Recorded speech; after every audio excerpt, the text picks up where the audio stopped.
सूक्ष्म अहमता ममता को निकालने के लिए भगवान ने कहा कि अमानी होकर सेवा करे, दंभ रहित होकर सेवा करे, अपनी सेवा का कभी अपने मुख से बखान न करे, और जो वस्तु मुझे निवेदन कर दी उसमें फिर कभी ममता न करे।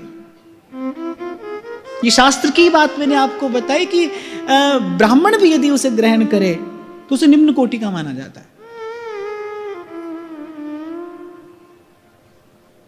इसीलिए तो उस दिन में मैं आपको कह रहा था, भाई देना सबके भाग्य में नहीं होता। धन तो बहुतों के पास है, धन संपत्ति तो बहुत के पास में है, पर देना सबके भाग्य में नहीं होता।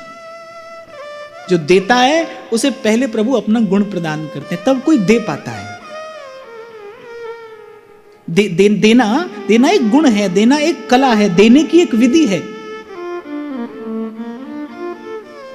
किसी बड़ी उम्र के व्यक्ति से मैंने सुना था, बोले बेटा हमारे समय में तो वस्तु देनी होती थी ना तो मेले में जाकर रख देते थे, ना तो लेने वाले को कभी खबर पड़े कि किसने दी, और ना देने वाला कभी ये जान पाए कि मेरी वस्तु कौन लेकर गया।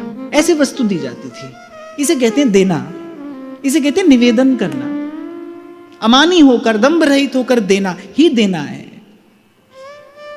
और एक संत के मुख से तो मैंने यहां तक सुना, बोले जो आपसे ले रहा है ना वो आपको देने का अवसर दे रहा है, उसका धन्यवाद करिए, उसका धन्यवाद करिए, क्योंकि जो आपसे ले रहा है वो आपको देने का अवसर दे रहा है। यदि कोई न ले तो आपको देने का सुख मिलेगा कहां से? आप एक बार इस बात का विचार करो, इस संसार में कोई भूखा ना हो तो आपको भोजन कराने का सुख किसे मिलेगा?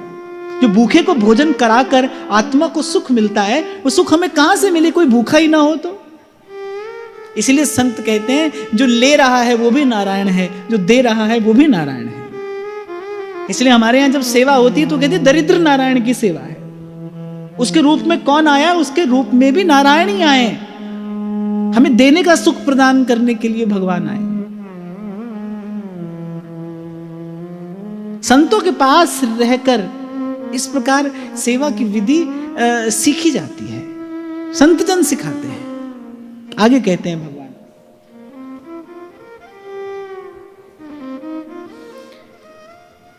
यद्यदिष्टतमं लोके यच्चाति प्रियमात्मनः